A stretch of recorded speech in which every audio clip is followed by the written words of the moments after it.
Pemirsa, masyarakat di Jalan Yudhistira, Kelurahan Kendran, Singaraja digegerkan oleh temuan barang misterius yang diduga bahan peledak. Paket yang terbungkus plastik hitam ditemukan di depan rumah milik Dewo Ayumeria yang berada di sebelah selatan ruang Mahotama RSUD Singaraja.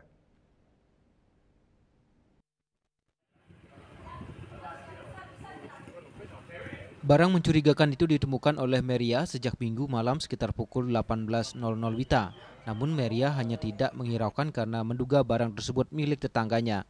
Namun keesokan harinya setelah barang mencurigakan tersebut masih berada di lokasi, akhirnya Meria langsung melaporkan hal tersebut kepada pecalang setempat dan diteruskan ke Mapolres Buleleng. Lihat sebentar dia berhenti jam 5 sore itu dia berhenti di sini. Saya pikir orang mungkin banyak barang atau gimana karena dia bawa banyak barang kan. Terus saya tinggal masuk. Habis itu saya enggak ada lagi cek keluar setelah jam 5 subuh itu dikira apa gitu, takut ya? Ya takut. Kan saya pikir karena seringnya ada di TikTok gitu ya. Jadi nggak berani, nyentuh aja nggak berani. Itu suami saya tadi mau pindahkan ke dalam saya nggak kasih. Akhirnya saya ngobrol, saya lapor lah sama ada tetangga kebetulan dia.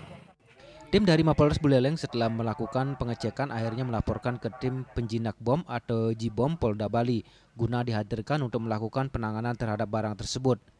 Pada pukul 12.45 WITA, tim Gegana melakukan penyisiran di lokasi sekitar 30 menit di mana tim Jibom memasang alat X-ray yang berfungsi untuk mengetahui secara pasti isi dari paket tersebut. Dari hasil pengecekan yang dilakukan menggunakan metal detektor, diprediksi adanya bahan yang mengandung logam.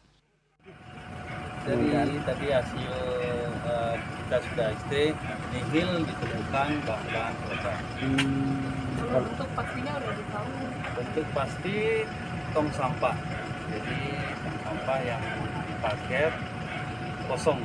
Oh, itu kan ada dua bagian, yang atas dan bawahnya. Itu sama semua satu paket? Satu paket isinya serok sama sampah.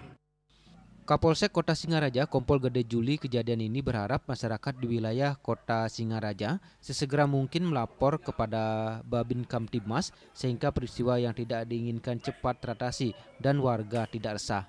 Yasari Yuli, Bali TV.